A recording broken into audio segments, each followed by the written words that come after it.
آج یہ جو میرے عزیزوں کہا جاتا ہے نا کہ آپ ہمارے مذہب کے نعرے لگائیں، جو نعرہ ہم لگاتے ہیں اور جس کا نام ہم لیتے ہیں آپ بھی اس کا نام لیں۔ اسی طرح نا میرے عزیزوں قریش کی ایک جماعت نے اللہ کے رسول صلی اللہ تعالیٰ علیہ وسلم سے کہا تھا کہ آپ ہمارے دین کی پیروی کریں، ہم آپ کے دین کی پیروی کریں گے، آپ 1 سال ہمارے معبودوں کی عبادت کریں،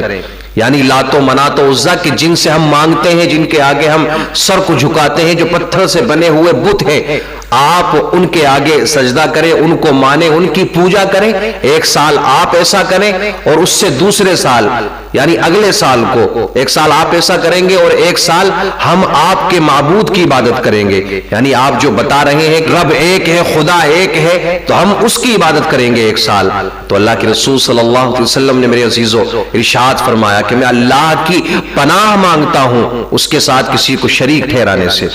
میں ایسا ہرگز نہیں کروں گا۔ اللہ کے رسول نے یہ ارشاد فرمایا نا کہ میں ایسا ہرگز نہیں کروں گا، تو کفار قریش نے کہا کہ چلو آپ ایسا نہیں کریں گے تو ایسا ہی کر لیں کہ ہمارے جو معبود ہیں، جو معبودان باطل تھے، ان کے جو بت تھے، جو پتھر کے بنے ہوئے تھے، کفار قریش نے کہا کہ آپ ان میں سے کسی ایک کو ہاتھ ہی لگا دیں، ہم آپ کی تصدیق کر دیں گے، اور آپ جس معبود کی عبادت کرتے ہیں ہم بھی اسی معبود کی عبادت کریں گے۔ جب یہ معاملہ پیش آیا نا، جب یہ بات ہوئی، کفار قریش نے جب اللہ کے رسول سے یہ کہا کہ آپ ہمارے معبودوں کی عبادت کریں، 1 سال آپ کریں، 1 سال ہم آپ کے معبود کی عبادت کریں گے، آپ ہمارے مذہب کی پیروی کریں، تو سورت نازل ہوئی نا، سورۃ الکافرون۔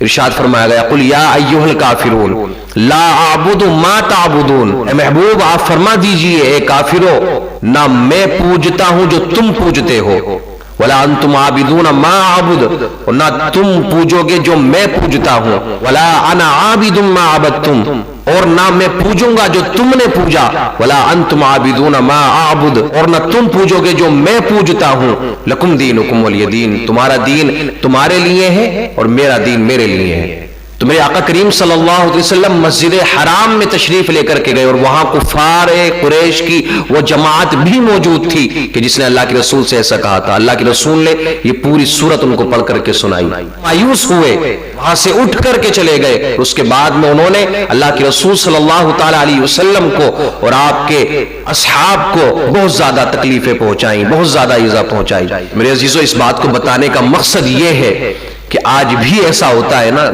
زبردستی کی جاتی ہے،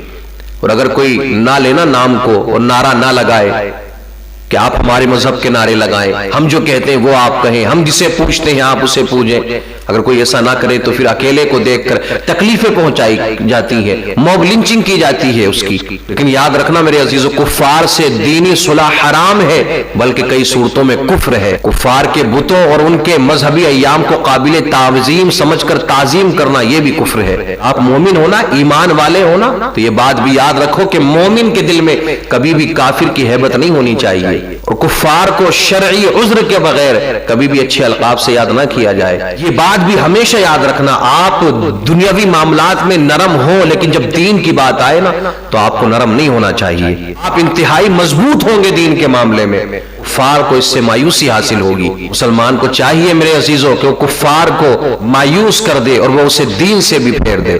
کیونکہ میرے عزیزوں ہمارے لیے یہ زمین جائیداد، یہ عزتیں دولتیں، یہ دنیا کے جو تمام معاملات ہیں نا میرے عزیزوں، یہ ساری جو چیزیں یہ صرف یہ دنیا میں ہی رہ جانی ہے۔ اگر ہمارے ساتھ میں کوئی جانے والی چیز ہے نا تو وہ ہمارا ایمان ہے۔ ہم مومن بنے رہیں، ہر وقت مومن بنے رہیں، کسی بھی سچویشن ہو، کیسے بھی حالات پیدا ہو جائیں، لیکن ہمارے ایمان میں کمزوری نہیں آنی چاہیے۔ ہر چیز میں کمزوری آ جائے لیکن ایمان ہمارا کمزور نہیں ہونا چاہیے۔ دعا کرتے رہے رب کی بارگاہ میں کہ اللہ جب تک زندہ رہوں ایمان والا رہوں، اور جب اس دنیا سے جاؤں تب بھی میرا ایمان سلامت رہے۔